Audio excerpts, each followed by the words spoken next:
मागच्या व्हिडिओमध्ये तुम्ही बघितलंच होतं की सकाळी आम्ही पोहोचलो गुरुवायूरला आणि दर्शनाला जाण्याची गडबड होती, त्यामुळेच लवकर नाश्ता करून घेतला.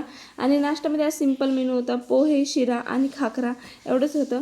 नाश्ता वगैरे केला, हॉटेलचा व्ह्यू बघितला आणि फोटोज वगैरे काढले आणि मग आम्ही निघालो मंदिरात जाण्यासाठी. हॉटेलच्या मागच्याच साईडला मंदिर होतं, त्यामुळे काही बसची गरज नव्हती, पायी चालत गेलो आम्ही. आणि सगळेजण लाईनमध्ये थांबलेले, खूप गर्दी होती आणि मी आणि अवधूत बाहेर बसलेलो. मला दर्शन घेता येत नव्हतं बिकॉज ऑफ गर्ल्स प्रॉब्लेम, म्हणूनच मी बाहेर बसलेले.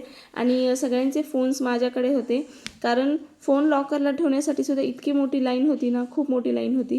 गुरुवायूरचं दर्शन केलं आणि आम्ही निघालो कोचीला जाण्यासाठी. कोचीमध्ये पोहोचलो आणि आम्ही गेलो मरीन ड्राईव्हला बोटिंग करण्यासाठी. इथलं बोटिंग खूप छान असते, ह्याच्या आधीसुद्धा मी 2-3 वेळा केलेलं आहे. इतका छान एक्सपिरियन्स असतो ना. आणि आमचा बोटिंगचा नंबर येईपर्यंत अवधूत बसलेला आईस्क्रीम खात.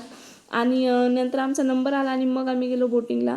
आणि तिथं जे चर्च असतं ना बघण्यासारखं, ते 5 वाजताच बंद होतं आणि आमचा बोटिंगचा नंबर आलेला 5:30 वाजता, म्हणून चर्च काही बघता आलं नाही आम्हाला. पण समुद्रामध्ये मस्त आम्ही बोटिंग वगैरे केली.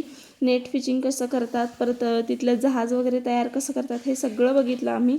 खूप छान व्ह्यू होता. आणि फोटोज तर काही माझे छान येत नव्हते, कारण मला खूप मोठा एक पिंपल आलेला गालावरती, त्यामुळे इच्छाच होत नव्हती फोटो काढण्याची. पण कसे तरी 1-2 काढले, पण ते सुद्धा काही छान नाही आले. आणि हे बघा, हे जे बोट आहे ना, ते ह्यांनी इथं तयार केलेली आहे असं म्हणतात. खूप छान बोट आहे.